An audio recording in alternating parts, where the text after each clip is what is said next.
नमस्कार, मैं मोहम्मद समीम और आज की वीडियो में हम बात करेंगे कि मोटी मिट्टी में मतलब कि दोमट मिट्टी या और कोई मिट्टी जैसे कि बलुई मिट्टी के अलावा अन्य मिट्टी में तरबूज की खेती कैसे की जाती है और उससे कैसे अच्छी फसल ली जा सकती है। क्योंकि तरबूज की खेती अक्सर बलुई मिट्टी में होती है और यहाँ पे देखिए हमारे पीछे ये मोटी मिट्टी में की गई है। तो हमारे साथ मौजूद हैं आज जयकरण निषाद जी और हम इनसे पूरी जानकारी लेंगे कि ये मोटी मिट्टी में कैसे तरबूज की खेती किए हैं और कैसे उसका उत्पाद मिलेगा, कैसे उसका लाभ मिलेगा, कितना क्या इसमें प्रॉफिट है, क्या लॉस है, हम सब पूरी जानकारी इस वीडियो में लेंगे। तो बने रहिए हमारी वीडियो के साथ में और अभी तक हमारा चैनल सब्सक्राइब नहीं किया हो तो सबसे पहले चैनल को सब्सक्राइब करके बेल आइकन को क्लिक कर लीजिए। तो चलो हम मिलते हैं जयकरण निषाद जी से और उनसे पूरी जानकारी लेते हैं तरबूज की खेती के बारे में। जयकरण निषाद जी नमस्कार। नमस्कार सर। सर जैसा कि आप मोटी मिट्टी में तरबूज की खेती किए हैं, जी अक्सर मैं देखा हूँ कि बलुई मिट्टी में होती है जैसे नदी के कछार वगैरह में जी इसकी खेती ज़्यादा देखा हूँ, लेकिन मैं फर्स्ट टाइम देख रहा हूँ कि मोटी मिट्टी में दोमट मिट्टी या कोई अन्य मिट्टी है जो जी उपजाऊ मिट्टी है उसमें आप खेती किए हैं। जी तो आप सबसे पहले बताइए कि इसकी बुआई किस समय में करते हैं। जी सामान्यतः सर इसकी जो बुआई होती है इसको कई लोग नर्सरी करके बहुत एडवांस करते हैं। जनवरी नर्सरी कर देते हैं तो उनका तरबूज इसमें निकल रहा है और हम इसको आउट समय में किए हैं ताकि वो जो है उनका जब ख़त्म हो जाए तो मेरा निकले। इसको मैं सबसे पहले जो है 16 मार्च को मतलब इसकी बुआई हुई है। 16 मार्च को मतलब आधे मार्च में लगभग इसकी बुआई की गई। जी अच्छा, जो किसान भाई को बुआई करना हो या आप जो बुआई किए हैं तो सबसे पहले खेत की तैयारी किस तरीके से जी की। जी खेत की तैयारी सबसे पहले मिट्टी पलट हल से इसको किया गया है। मिट्टी पलट हल करने के बाद में कल्टीवेटर किया है 4 बार। इसके बाद कंपोस्ट खाद 1 ट्राली बीघा डली है और फिर जो है रोटावेटर करके जैसे आप देख रहे हैं ट्रंच से बनाई गई है। ये 10 बाई 1 की दूरी पर इसको लगाया गया है, एक एक सिंगल सिंगल बीज। और अच्छा, जैसे कि आप जुताई कर लिए और कंपोस्ट डाल दिए, जी उसके बाद में पाटा चलवा के डायरेक्ट ये जो आप बेड बनाए हैं जी डायरेक्ट बनाए हैं कि पाटा चलवाने के बाद में वापस बेड नहीं, बनाए। पाटा की आवश्यकता नहीं पड़ती क्योंकि रोटावेटर है, मिट्टी को महीन कर देता अच्छा है। अच्छा, डायरेक्ट बनता चला जी जाता जी है। जी डायरेक्ट बनता चला जाता, कोई दिक्कत नहीं होती ऐसी। तो आप ये बताइए कि इसकी दूरी बेड से बेड की दूरी क्या क्या है। अब इसमें 4 फीट का मल्च लगा हुआ है, आइडिया मान लो कि बीच में 8 9 फीट 9 फीट की दूरी है लगभग लगभग। ठीक वैसे ठीक क्रमशः ठीक 10 फीट पे दी जाती है ठीक कंपनी ठीक की ठीक तरफ से। ठीक। और बीच से बीच की दूरी 1 फीट। 1 फीट। जी अच्छा, तो बुआई करने के बाद में इसकी सिंचाई वगैरह कब करनी हाँ, पड़ती है। तुरंत सिंचाई कर देते हैं बीज के जस्ट बाद।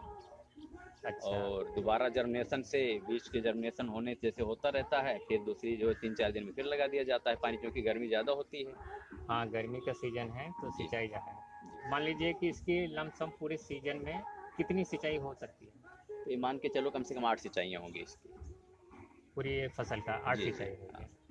तो जैसे बुआई हो गया तो जब इसे अंकुरित हो जाता है जी और कुछ पौधे बड़े हो जाते हैं जी तो इसमें दवा वगैरह का भी कुछ जी जी छिड़काव करना जब दो पड़ता से है। तीन पत्तियों का हो जाता है तो इसमें कीटनाशक अच्छी क्वालिटी का और फंगीसाइड चलाया जाता है ताकि इसमें कीड़े मकोड़े उस पर आक्रमण न करें, पौधे स्वस्थ रहें।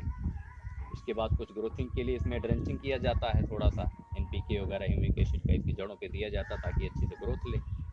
अच्छा ठीक है। जी तो मतलब ये मेडिसिन का एक ही बार वो छिड़काव रहता है या फसल में नहीं, बार ये बार चलता चढ़ा। रहता है। और बीच में ऐसा देखो जो फ्रूट फ्लाई को पकड़ता है, फल को फल छेदक के लिए है, इसको भी लगाया जाता है। और कई भी नीम ऑयल हो गया, कई चीज़ों का स्प्रे किया जाता है ताकि मक्खियाँ कम आएँ, क्योंकि मक्खियाँ इससे आकर्षित बहुत होती हैं क्योंकि मीठा बहुत अच्छा, होता ये है। जो पीला वाला लगा है जी मक्खी जी के नियंत्रण के लिए जी लगा जी है। मक्खी के नियंत्रण के लिए होता है। जी जी। तो इसके अलावा जैसे कि आप मेडिसिन की बात हो गई तो इसमें उर्वरक अलग से डाली जाती है कि नहीं डाली, क्योंकि मैं देख रहा हूँ कि आपके जो ड्रेंच बने हैं इसके ऊपर आप पॉलीथीन बिछा के इसकी जी बुआई किए हैं। जी तो उर्वरक पड़ती है कि नहीं पड़ती फसल नहीं, में। उर्वरक पड़ती सर जब पौधा 2 फीट से ज़्यादा हो जाता है तो उसके रूट्स जो होते हैं नालियों में आने लगते हैं। जी जी। तो नालियों में जब आने लगते हैं तो जब नालियों में जब रूट में उसमें दिया जाएगा खाद को तो पकड़ लेती हैं। तो उसी जहाँ पौधे वाली नालियाँ उसमें दी जाती है हल्की हल्की। अच्छा, नालियों में देंगे तो वो सिंचाई के जरिए जी से वो उसके हाँ, रूट में पहुंच रूट में जाती पहुँच हैं। जाएगा। ठीक ठीक। जी सर। तो जैसे कि आप बोले मार्च 15-16 में आप इसकी जी बुआई किए थे, जी तो इसमें फल फूल आ रहे हैं अभी। जी जी। ये कितने दिन पे आ रहे हैं लगभग? अब ये समझ लो कि लगभग 40 दिन का पौधा हुआ है। 40 दिन पे मतलब फल फूल आना जी। चालू हो जाता है। इसमें आधा आधा किलो के जो है तरबूज आ चुके हैं, और अभी ये मैच्योर होने में मतलब 20 दिन लगेगा लगभग। ठीक, किसान भाई को मैं दिखाता हूँ अभी कि इसमें फल कैसे लगे हैं, कितने बड़े बड़े लगे हैं और क्या है। तो जैसे फल और फूल के लिए भी कोई अलग से दवा है? जी जी, फल फूल के लिए दवा अलग पड़ती है, उसको परागित करने के लिए, और तमाम ऐसी विधियाँ आती हैं। तमाम अच्छी अच्छी कंपनियां इस दवाइयों को देती हैं, इस पे प्रयोग किया जाता है फ्लावरिंग के समय, या पौधा भग रहा हो तो पीजीआर डाला जाता है, प्लांट ग्रोथ रेगुलेटर जो होता है उसको कंट्रोल करता है, फलाने लगता है। फिर अच्छा, पौधे को कंट्रोल भी किया जाता जी है? जी जी, वो पीजीआर होता है, प्लांट ग्रोथ रेगुलेटर जिसको बोला जाता है, उसे कंट्रोल करके तो फल फूल ज़्यादा आने लगते हैं। अच्छा, जी। अगर कंट्रोल ना करें तो फल फूल ज़्यादा नहीं हाँ, तो आएंगे? कम आएंगे, पौधा ज़्यादा भग जाएगा। अच्छा, ये जी ये सब हमें नहीं पता था। सब जी जी। देखिए, सब किसान की बारीकियां होती हैं फसल की, ये सब सीखना चाहिए। तो जैसे फल आना चालू हो जाते हैं तो इसके जो फल हैं वो कितने दिन में परिपक्व हो जाते हैं, मतलब तोड़ने लायक इसमें बिक्री के लिए? 65 डेज में, 65 दिन में। 65 दिन में? जी जी। 65 दिन में परिपक्व हो जाते हैं वो जी मार्केटिंग के लिए? जी जी। तो इसकी मार्केटिंग आप कैसे करते हैं, मतलब आप इसकी मार्केटिंग सर या तो लोकल मार्केट होती है, तो यहाँ से भर के ले जाया जाता है, नहीं तो लोडिंग भी होती है हमारे यहाँ से। बहुत दूर दूर की लोडिंग होती है, दूर दूर की गाड़ियाँ आती हैं, जैसे आइडिया? बनारस से, लखनऊ से, इलाहाबाद से। तो ऐसे लोग से दूर दूर से गाड़ियाँ आती हैं, यहीं पर धर्म कांटा गाड़ियों को करा लिया जाता है, फिर यहाँ भर के फिर वापस धर्म कांटा करा लिया जाता है, गाड़ी खाली का माइनस कर दिया जाता है, तो शेष माल का पता लग जाता है। अच्छा, तो अभी मौजूदा हालत में आज के रेट में इसका क्या रेट चल रहा है, क्या आइडिया है? इसमें 10 रुपये है लगभग। 10 रुपये kg? जी। तो हमारे किसान भाइयों के लिए एक छोटी सी जानकारी के लिए, जैसे कि आप 2 एकड़ की खेती की है, हमारे पीछे देखिए 2 एकड़ की खेती दिख रही है भाई साहब की। तो इसमें अनुमानता कितना निकल सकता होगा? अब इसमें समझ लो सर कि 70 क्विंटल प्रति बीघा, और 8 बीघे में 8 पाँच पाँच 550 क्विंटल तरबूज निकल सकता है इसमें सर। 500-550 कुंटल? जी सर। अब आप आंकड़ा लगा लीजिए, उसको 10 से गुणा कर दीजिए, मल्टीप्लाई 10। जी। तो आप देख लीजिए कितना है। और उसके बाद में भाई साहब का लागत भी लगा है, लेकिन उसके अलावा भी फ़ायदा है, बहुत सारे फ़ायदे हैं। लागत यही नियर अबाउट 20,000 रुपये प्रति बीघा, 80,000 रुपये मतलब एकड़ में सिमट जाती है। हाँ, मतलब खाद हो गया, जुताई जी हो जी जी, गया, सब और कुछ ये सब कुछ। पॉलीथीन वगैरह सब, जी। लेबर चार्ज मिला के और ये साथ। सबसे आसान बात है कि इसको जो है, जैसे कि ये देख रहे हो, इसमें ना तार लगना है ना बांस लगना है, कम लेबर की सहायता से आसानी से किया जा सकता है। हाँ, ये चीज़ है, जी लेबर चार्ज इसमें कम है और जी आसानी से 1-2 आदमी हैंडल कर सकते हैं खेती का। जी। अभी ये बैगन की नर्सरी डली है, अब इसी को बीच बीच में हम लगवा देंगे, अच्छा अच्छा। और तरबूज को काट दिया जाएगा, मैच्योर हो जाएगा। अभी आधा मैच्योर हुआ है, तो अभी हम बैगन इसमें लगवा देंगे बीच में, फिर तरबूज के पौधे को काट देंगे तो हमारा बैगन प्ले हो जाएगा इसी मल्च पे। ये देखिए, दोहरी खेती, जी। बढ़िया आइडिया। ये दोहरी खेती हमारी बड़ी आसानी से सफल हो जाएगी, हमारी मल्च जुताई ये सब उसी में सिमट जाएगी सिमट पुराने जाएगा, खर्चे में। एक्स्ट्रा खर्चा नहीं जी, लगेगा। एक्स्ट्रा खर्चा नहीं लगेगा। तो किसान भाई देखिए कि इसमें एक्स्ट्रा खर्चा भी नहीं लगेगा और दोहरी खेती भी आप कर सकते हैं।